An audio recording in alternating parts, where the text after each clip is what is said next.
I ended up having to like work on top of these again because they kind of got damaged in transit, and I really like thinking about a lot of the work as like not just making something new, but kind of like the breaking down and also like the restoration process. Yeah. So these I ended up kind of working a couple weeks ago, like re-adding like sections to it. Like all of this stuff here is actually new sections that were re-added to the work because there was pieces of it that kind of like broke off and stuff, and like down here, like it kind of broke off, but I decided to kind of keep it as like a history within the work to show that I really like to have my work and images look like they kind of lived a little bit.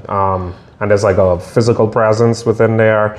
So like all of these, even these little lines here are, you know, they're like almost like when I'm doing my image transfers, and you could see the mistake of it kind of like being off-centered as I'm like making the work, and I keep all of that inside there. So I don't know, it just makes for something that it looks like it looks like it's traveled, like it's alive. I like that. So I can pick this one up and show you. So this was also one of the first ones I made. So just so everyone knows, these were a part of a show in Bahamas. Show or a fair, was it? Sorry? No, it was my first solo show there. It was called Show and Teeth. Show and Teeth. Yeah. So I made, for the show, I had 4 of these series here. This Must Be the Place. Okay. And then I had another series called All Teeth, which just more so focused on the smiles, and brought together like all of these photography and drawing and sculpture of like smiles of my family members and stuff, and brought them together. Those were smaller works. And then I had another big piece called Wonderstruck inside there. It's almost like a weird self-portrait. I can show you that one as well. Sure. So when was that show? September 2023. Okay. Yeah. So from then I've just been kind of like building on a lot of the series. So when I only had like 4 of these. This Must Be the Place ones. Since then, that series has grown to 10. Okay. My All Teeth, I had like 6 of those, and that has grown to about 12 now. And then I started a bunch of other series as well. How does that? I've met some artists that kind of do, I guess both. Sometimes they like to add to a collection, other times they just like never want to see it again, kind of thing. Yeah. So what are some? I guess since you've added, I guess you're still comfortable with, not comfortable, but you probably want to explore more of that kind of process that you were in, like your mindset when you were making those pieces. So you probably wanted to stick with it. Well, I don't know what the thing is, but like why add to a collection basically?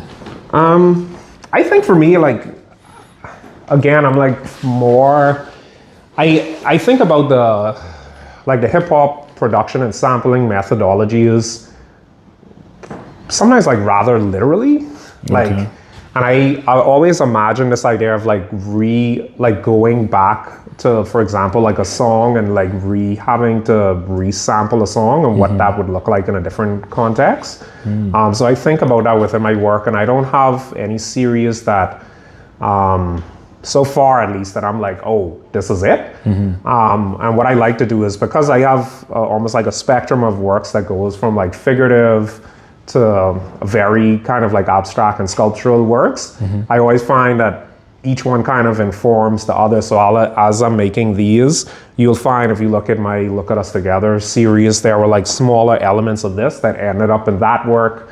And then as I was making new things for that series, those I kind of reimagined again as like new figures in my This Must Be the Place series. And then as I'm making sculptures and stuff, they would turn into other works, which is more of my recent work. But this was the last work from my...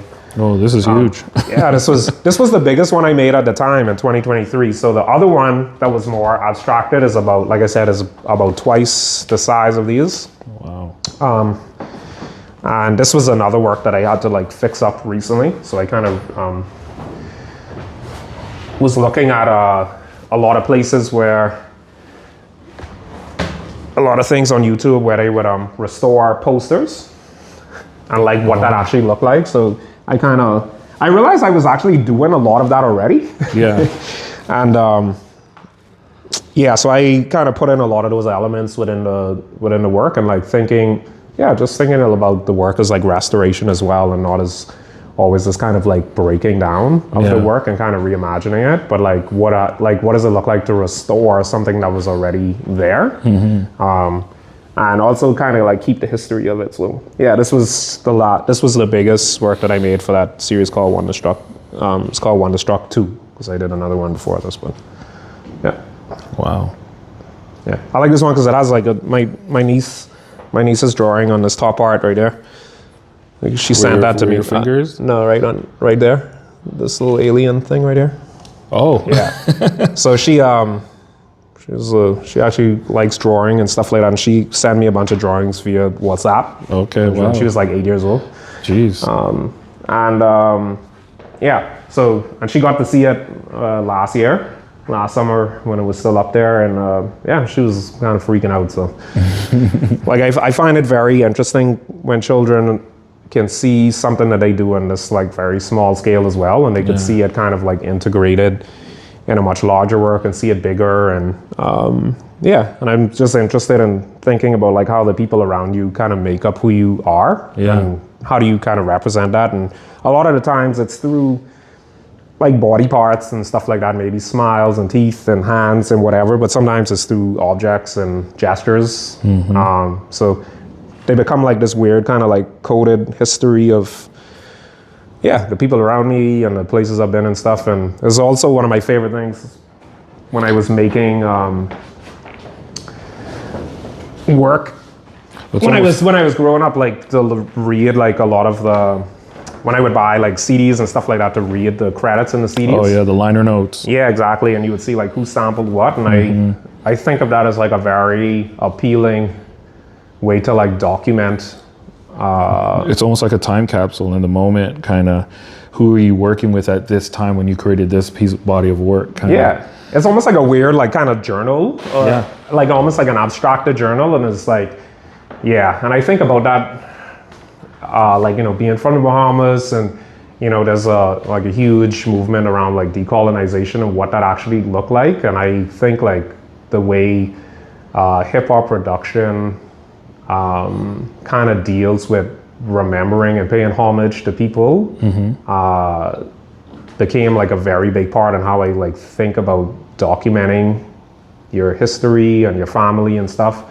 And so it kind of shows up very interestingly throughout the work. So when I look at these works, I'm always like, in like 15, 20 years, even when I look at them now, I'm like, man, like I remember that little story, from maybe my niece told me, or even like those flowers from there, those were actually made during the residency in Victoria. So I was doing these things like where I would draw these little flowers and stuff from around the house for like a minute or 2 minutes. I'll just draw them. So I gathered all of this collection and stuff. So different parts kind of takes me back to different spaces, and